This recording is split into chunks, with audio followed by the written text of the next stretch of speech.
well. Remind you of rules and delegations. You have 10 minutes to speak in your topic. First will be the bullying prevention and intervention policy. And afterwards, trustees set up 10 minutes to ask any clarification questions. Trustee Sick will let you know when it's time to take it down. So you can raise. Mr. Chairman, Chairman of the Board, Committee, and Superintendents, good evening. Please accept our thanks for allowing us to speak before the Committee on the Board's Bullying Prevention and Intervention Policy. My name is Father Geoffrey Korz, and I'm the Dean of Ontario for the Orthodox Church in America and General Secretary of the Pan-Orthodox Association of Greater Hamilton. With me tonight is Father Constantine Marinos of the Greek Orthodox Communities of Hamilton and Brantford. Our President, Father William Makarenko of the Ukrainian Orthodox Church of Canada, had last-minute responsibilities tonight, and he sends his regrets. Our association represents Eastern Orthodox Christians that make up about 20,000 individuals in Hamilton and Wentworth.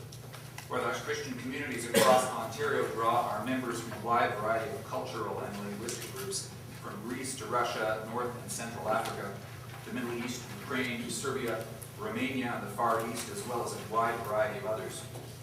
Our faithful are required by Ontario law to be public school electors, and until recently, almost all Orthodox families have sent their children to public schools.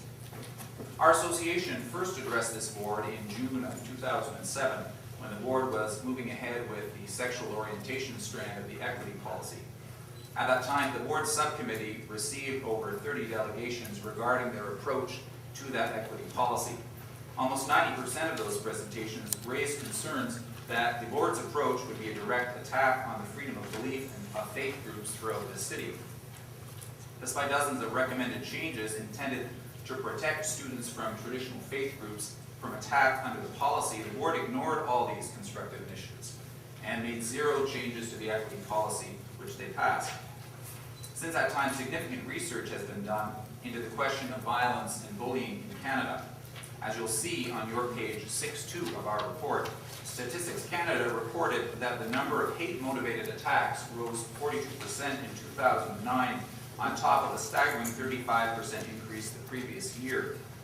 The largest increase in such cases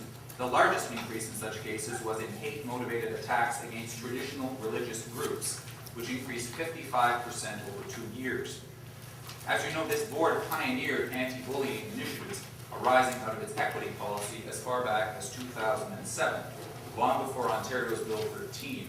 Yet the board has concentrated almost all its efforts on only one identified group, and that is self-identified LGBT students. Why was this group selected? As you'll see on page 6.2 of our report, Statistics Canada has consistently found that bullying against religious groups is more than twice as common as attacks against self-identified LGBT individuals. Hamilton Police Services reports indicate the same pattern. Learning of this, we can only draw the conclusion that this board must have done its own tracking of incidents over the last 5 years and found data to the contrary. Our association has enjoyed positive and fruitful work in cooperation with the Office of the Board's Superintendent responsible for the Interfaith Advisory Committee. So naturally, we expected the same kind of collaborative partnership with the Superintendent responsible for the Board's anti-bullying initiatives. The reality has been quite the opposite. When our association requested the cooperation of the Superintendent to put together anti-bullying initiatives to protect students of faith, she indicated that this was not the responsibility of the board, since it was not the goal of Bill 13. When we asked the superintendent for statistics on the incidence of bullying of identified groups, such as self-identified LGBT and faith groups, she admitted, and marked this, that the board had not collected data on the type of bullying going on within Hamilton Wentworth schools. When we asked the superintendent how students from faith groups like ours would be treated under board operating procedures if they expressed their traditional values on sexual or moral issues, she ultimately suggested that we were part of the problem that needs to be eliminated under Bill 13. When we repeatedly asked the board through its superintendent for an apology for these attacks on the Christian faith, we were again and again refused and told that this official was no longer willing to meet with us. Mr. Chairman, it is becoming increasingly clear to us and to other faith groups that there exists a double standard when it comes to addressing bullying within local public schools. You'll find on page 6.5 of our report the classic table created by psychologist Jordan Alport and used in Hamilton High School courses used to track the stages of prejudice in any society. I'm sorry to report that it was not difficult for us to find several dozen specific examples of anti-faith, Christophobic bullying that have taken place not only within the classrooms of this city, but within the board administration itself. This speaks to a very deep and real need for this board to provide for anti-bullying initiatives in support of traditionally minded Christian students. This only makes sense, since we, as we know, bullying against such students outnumbered by at least 2-to-1 attacks against self-identified LGBT students. As trustees know, members of the public have voted with their feet over the last few years, resulting in a radical decline in public school enrollment in this city, while the Catholic Board continues to expand.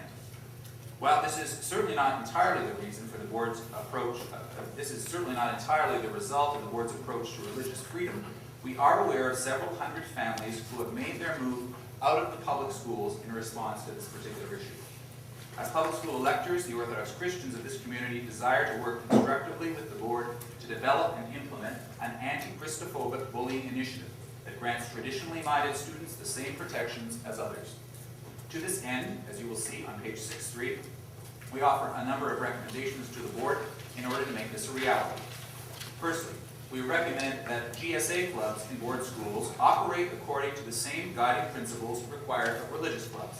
In particular, that the activity not be indoctrinational, not give primacy to any particular worldview, provide a safe place for students to speak freely, and develop an awareness of other beliefs.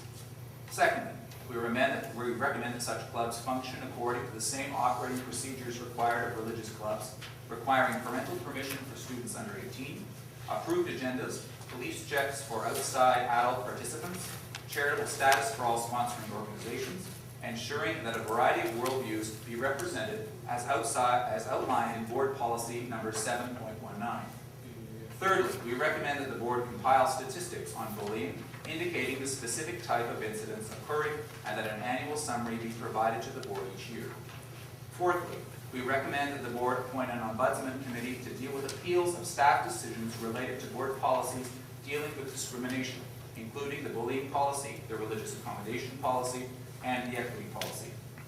Fifthly, we recommend that the board undertake a board-wide annual anti-Christophobia initiative to address bullying against traditional Christians in the public schools, including a steering committee and an information campaign that would parallel directly the LGBT-focused initiatives currently in place in board schools. Sixthly, we recommend that the board utilize community resources provided by traditional Christian religious freedom organizations to equip and inform staff and students, providing equivalent resources to those supplied for the various strands of the equity policy. Seventh, we recommend that these resources be integrated into all curriculum, just as they have been for other strands of the equity policy, in a manner that parallels the anti-bullying strategies directed at self-identifying LGBT students. And finally, we recommend that schools be assisted in the development of religious freedom clubs to offer support to traditional Christian students to raise consciousness of discrimination, bullying, and violence against traditional Christians in Canada and abroad, now and historically, and to support school and board-wide initiatives to combat such attacks. Mr. Chairman, the last 4 years have shown the consequences of leaving aside this demonstrated crisis of trust and protection of our young people. We are confident that this board will be proactive in protecting our students and protecting its own corporate legal interests in providing equal protection for a demonstratedly victimized group. One cannot imagine that trustees would settle for anything less. I would be happy to take any questions. Thank you for